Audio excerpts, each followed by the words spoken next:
Hi, I'm Winston Jeffries, and for my A1 project, I made a 3D environment based on the aesthetics of both Solarpunk and Mirror's Edge, and I'm going to be going over my process of creation.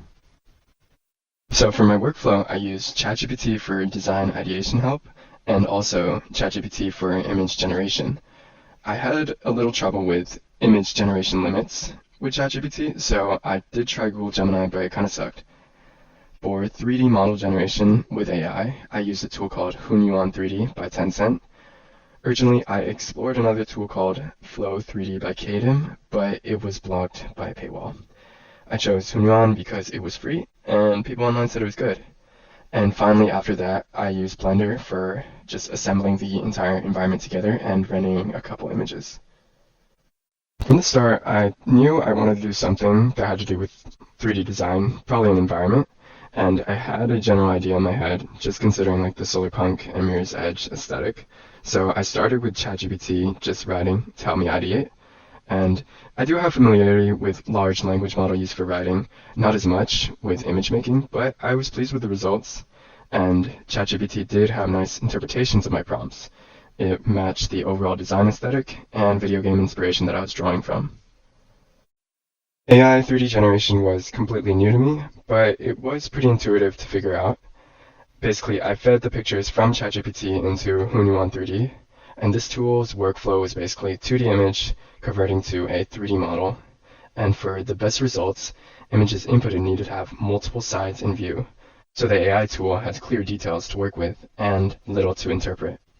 And this did require some specific prompting for ChatGPT and using specific language like isolated or axonometric, but it did well. The environment foundation that I generated turned out okay. There were definitely some deformations and scrub details, but it was still very impressive given that it did take around 2 minutes to generate. But I really thought that the individual assets that I generated were really high quality. Both of them had great details and proportions in their shapes, and there were no scrub details or no deformations. Finally, I put the pieces together in Blender, and I rendered some images with them, and I think they do look a little dingy and brown, but I think that's just a Blender issue, and that's not really the focus of my project. This entire process, just using AI, speeds up the multi-step, even multi-medium process of creating a 3D environment that can involve like drawings, actually modeling the drawings in a 3D software, UV unwrapping to prepare for texturing, drawing out textures, and then if your model moves, that means rigging. All of these have a very shallow learning curve. Working on this project did give me a lot of insights when it comes to 3D AI generation.